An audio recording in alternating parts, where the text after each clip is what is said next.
Welcome back. Today, we're diving headfirst down a pretty wild digital rabbit hole. We're going to piece together a story from a whole bunch of online documents. A story that kicks off with a simple name search and, trust me, ends up somewhere you would never, ever expect. Let's see just how deep this thing goes. So, it all begins with a question I think most of us have asked ourselves at some point. What actually pops up when you search for your own name online? For most of us, it's maybe some old social media profiles, a few awkward photos. But as we're about to find out, sometimes that simple search can paint a surprisingly detailed and very public picture of someone's life. And that's exactly where our journey starts, with the public digital footprint. We're going to look at the hard, cold data that's just out there for anyone to find and see what kind of story it really tells. But where is all this info even coming from? Well, it's collected, packaged, and a lot of times sold by what are called data brokers. These are companies that literally build these incredibly deep profiles on millions of us, scraping public records and all kinds of online sources. And the kicker is, it's usually happening without us even knowing about it. So what does that actually look like? Well, here are results from a couple of pretty common data broker sites.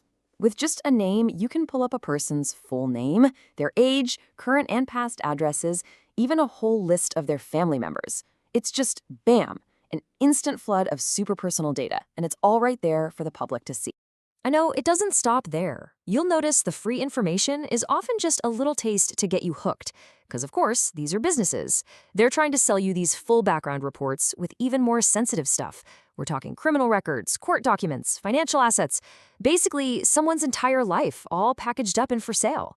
But this digital trail of names and addresses, it isn't just data floating around in the cloud. It often connects to very real, very human conflicts. And the records of those conflicts, they're public too, which takes us from data broker websites right to the local courthouse. And here is where it gets real. This is a public court record from Missouri. All of a sudden, those names aren't just entries on a website anymore. Now we see a formal, official conflict. Amanda Kerner, the petitioner, versus David Parker, the respondent, in a civil case. That digital footprint now has very real legal consequences. And the paper trail, it just gets more and more complicated. This next document shows an entry for a temporary guardianship case, also involving a David Russell Parker. I mean, this points to much deeper struggles over really personal things like autonomy, care, and control, all of it documented, all of it searchable in the public legal system. And, these legal fights have real-world dollars and cents consequences. Here's a record from the Missouri Department of Social Services. It shows child support payments owed by David Parker to Amanda Kerner, tying directly back to that first court case we saw. The abstract data has now become a real-world debt. Okay, so we have all these pieces, right? Data broker profiles, lawsuits, guardianship hearings, financial debts. It's a really confusing, messy picture of a life in turmoil. But here's the thing. These official documents, they only tell us what happened. They don't tell us why. So when the system gives you all these facts but no real story, no sense of justice or meaning, where do you go to find it? And that question leads us to the next, and I gotta say, maybe the most fascinating layer of this whole rabbit hole.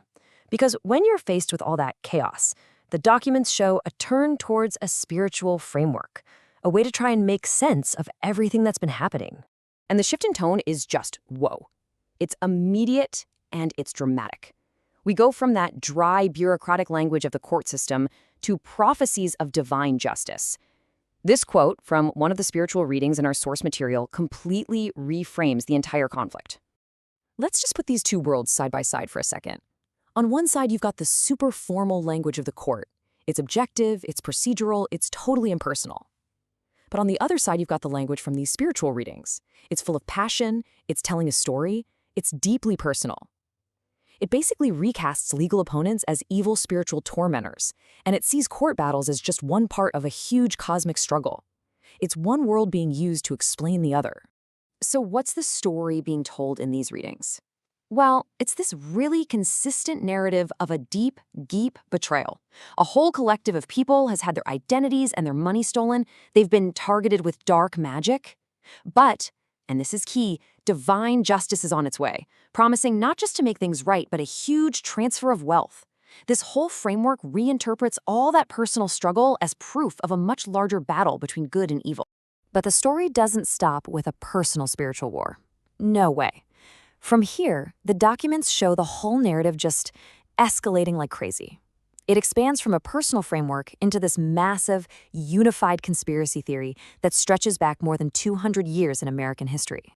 And at the very heart of this is a concept that the documents call the 200-year lie.